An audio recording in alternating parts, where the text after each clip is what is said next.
नमस्कार, आप देख रहे हैं के न्यूज इंडिया खास पेशकश में मैं दीपिका आपके साथ और शुरुआत करेंगे दिल्ली कारण जीत का प्रण।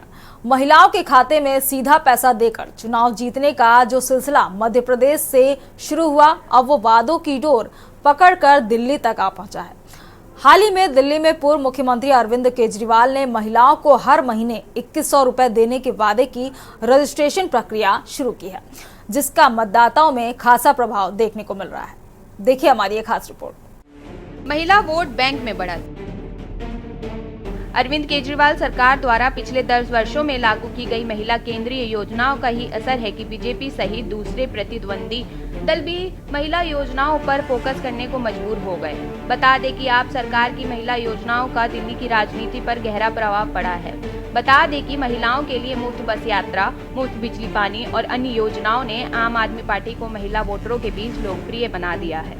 इन योजनाओं ने महिलाओं के आर्थिक सशक्तिकरण में मदद की, जिससे वे राजनीतिक रूप से आपके समर्थन में अधिक सक्रिय हो गई। बता दें कि विश्लेषणों में यह देखा गया कि महिला वोटरों ने आपको मजबूत जनादेश देने में अहम भूमिका निभाई है।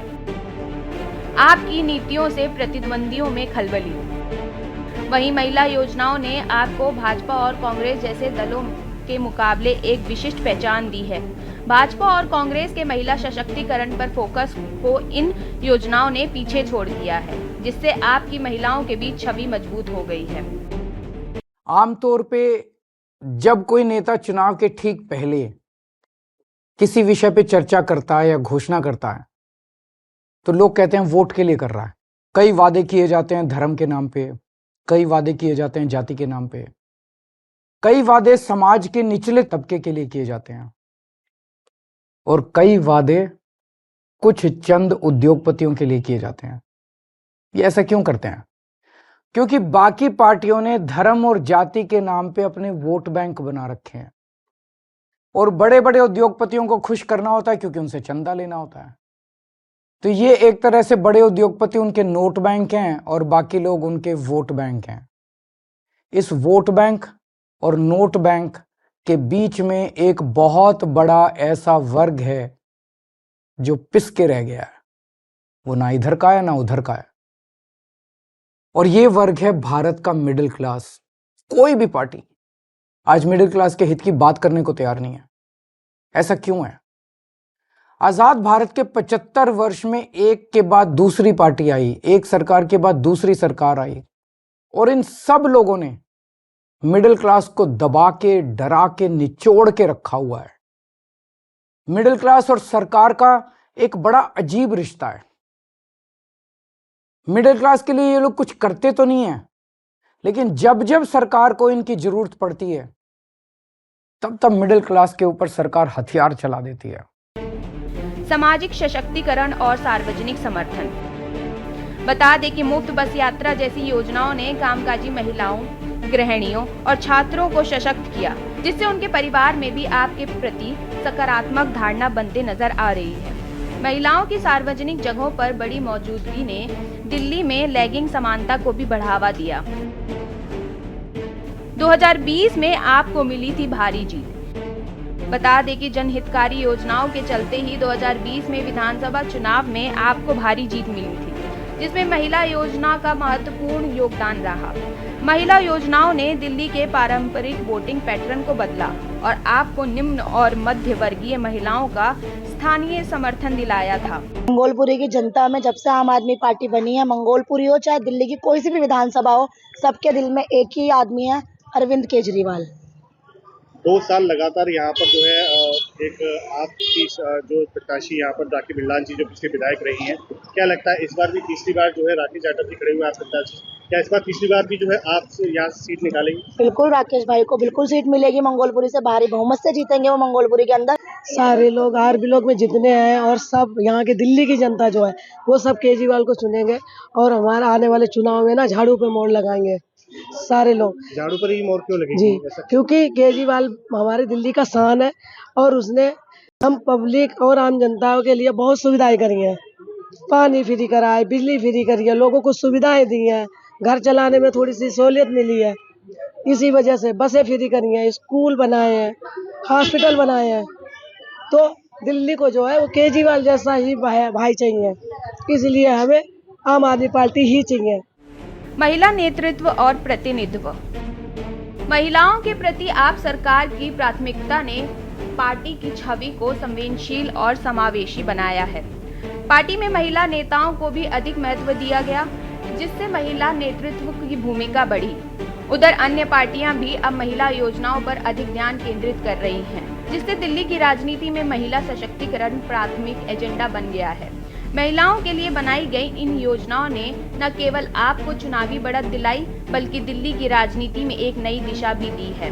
जहां महिला सशक्तिकरण मुख्य एजेंडा बन चुका है, इन योजनाओं का व्यापक सामाजिक और राजनीतिक प्रभाव आपको लोकप्रियता को बनाए रखने में मदद करता रहता है।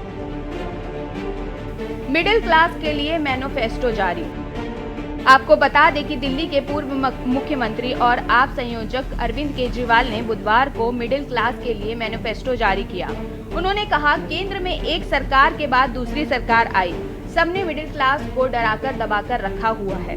मिडिल क्लास के लिए ये कुछ नहीं करते। केजरीवाल ने कहा, जब सरकार को इनकी जरूरत पड़ती है तो सरकार टैक्स का हथियार चला देती है। बदले में मिडिल क्लास को क्या मिलता है? कुछ नहीं। मिडिल क्लास सरकार का एटीएम बनकर रह गया है। मिडिल क्लास टैक्स टेररिज्म का शिकार हो गया है। हमने मिडिल क्लास को महंगाई की मार से बचाने के लिए बिजली और पानी के बिल कम कर दिए। आज देश के सभी बड़े शहरों में सबसे सस्ती बिजली दिल्ली वालों को मिलती है। और इतना ही नहीं, हमने आपके टैक्स का पैसा इंफ्रास्ट्रक्चर में इन्वेस्ट करके पूरी दिल्ली में बिजली की सप्लाई 24 घंटे कर दी, जबकि 10 साल पहले दिल्ली में 8 से 10 घंटे के पावर कट लगते थे। ये करके मिडिल क्लास को अगर हमने थोड़ी सी राहत पहुंचाई है तो क्या हमने कोई गुनाह किया है? हमने सरकारी अस्पताल बेहतर बनाए। सरकारी अस्पताल से रेफर होकर प्राइवेट अस्पताल जाने वालों की सारी सर्जरी फ्री कर दी। आपको जान के ताज्जुब होगा कि हमारे मोहल्ला क्लिनिक की सबसे ज्यादा डिमांड दिल्ली के मिडिल क्लास इलाकों से आती है। तो क्या आपके टैक्स के पैसों से अच्छे अस्पताल और अच्छे मोहल्ला क्लिनिक बना के एक आम आदमी को अच्छा इलाज करके हमने कोई गुनाह किया है क्या? अब इस मिडिल क्लास के अंदर भी एक वर्ग है जिनके बारे में सरकार ने कभी नहीं सोचा, वो है हमारे सीनियर सिटीजन। सीनियर सिटीजन्स ने, हमारे बुजुर्गों ने पूरी जिंदगी ईमानदारी से टैक्स भरा। मोटे मोटे तौर पे देखें तो एक एवरेज मिडिल क्लास का आदमी रिटायर होते होते कम से कम अपनी पूरी जिंदगी में 1 से 1.5 करोड़ रुपए का टैक्स तो दे ही देता है। इसके बदले में उसको क्या मिलता है? भगवान ना करे उसको कोई बड़ी बीमारी हो जाए, ना उसको इंश्योरेंस कंपनी कुछ देती, ना सरकार उसका हाथ पकड़ती। इसलिए आने वाले चुनाव के बाद हम दिल्ली में संजीवनी योजना लागू कर रहे हैं। इस योजना के तहत 60 साल से ऊपर के सभी सीनियर सिटीजन्स को सरकारी और प्राइवेट अस्पताल में बिल्कुल फ्री इलाज मिलेगा। केजरीवाल ने कहा, आज मैं ऐलान करता हूं कि मैं और आम आदमी पार्टी सड़क से लेकर संसद तक मिडिल क्लास की आवाज उठाएंगे। बजट सत्र में हमारे सांसद मिडिल क्लास के लिए मांग करेंगे। केजरीवाल ने दिल्ली विधानसभा चुनाव से पहले मिडिल क्लास के लिए केंद्र सरकार से 7 मांगी रखी। केजरीवाल ने कहा, ये वे लोग हैं जो हमारे देश चलाते हैं। इनके क्या सपने होते हैं? अच्छी नौकरी या बिजनेस, अपना घर, अच्छी शिक्षा, परिवार स्वास्थ्य रहे। एक आम मिडिल क्लास आदमी इन सबके लिए दिन रात मेहनत करता है। अधिकतर सरकारें ना अच्छे स्कूल बना रही है, ना अस्पताल बना रही है और रोजगार सुरक्षा भी नहीं दे पा रही है। कोई ऐसा देश नहीं है जिसे इतना परेशान किया जा रहा हो। केजरीवाल बोले, अब दूध, पॉपकॉर्न और पूजा के सामान पर टैक्स है। घर लेना हो तो टैक्स, बेचो तो टैक्स, गाड़ी खरीदनी हो तो टैक्स, बेचो तो टैक्स, तो टैक्स देना पड़ता है, मरने के बाद भी देना पड़ता है। आज एक यंग मिडिल क्लास कपल, उसके लिए फैमिली प्लानिंग एक फाइनलियल डिसीजन बन गया है। परिवारिश अफोर्ड करने के बारे में सोचना पड़ता है। आखिर ये मिडिल क्लास कौन है? टीचर हैं, डॉक्टर हैं, आईटी प्रोफेशनल्स हैं, इंजीनियर्स हैं, अकाउंटेंट हैं, बैंकर हैं, दुकानदार हैं, लॉयर्स हैं। इन जैसे हजारों सामान्य लोग जो मिलके हमारा देश चलाते हैं, ये मिडिल क्लास है। और इन सब के मतलब मिडिल क्लास के क्या सपने होते हैं? उनके कोई बहुत बड़े सपने नहीं है। वो अपने लिए एक अच्छी नौकरी या बिजनेस चाहते हैं, एक अपना घर चाहते हैं, बच्चों के लिए अच्छी शिक्षा चाहते हैं। ये सब चाहते हैं कि उनका परिवार हमेशा स्वस्थ रहे, सुरक्षित रहे। इन सब को पूरा करने के लिए एक आम आदमी, एक मिडिल क्लास का आदमी अपनी पूरी जिंदगी दिन रात मेहनत करता है और बस यही उम्मीद करता है कि उसे सरकार से कुछ थोड़ी सी मदद मिल जाए। लेकिन सच क्या है, आज अधिकतर सरकारें ना उनके लिए अच्छे स्कूल बना रही हैं, ना उनके लिए अच्छे अस्पताल बना रही है, ना उनको रोजगार दे पा रही है और ना उन्हें सुरक्षा दे पा रही है, ना क्राइम को कंट्रोल कर पा रही है। सच्चाई है कि इस वर्ग को सबसे ज्यादा हमारे देश में परेशान किया जाता है और कोई देश नहीं है जहां मिडिल क्लास को इतना परेशान किया जाता हो। केजरीवाल का कहना है कि जब जनता का पैसा जनता पर खर्च होता है तभी देश का निर्माण होता है। करोड़ों की सैलरी उठाने वाले, एसी कमरों में बैठने वाले हमारी योजनाओं पर सवाल उठाते हैं। नेताओं से अब उन्हें फ्री बिजली सुविधाएं मिलती हैं तो उन्हें फ्री की रेवड़ी नहीं कहते। स्पेशल डेस्क के न्यूज इंडिया। रुकते हैं छोटे से ब्रेक के लिए। आप देख रहे हैं के न्यूज, खबरों का सारथी।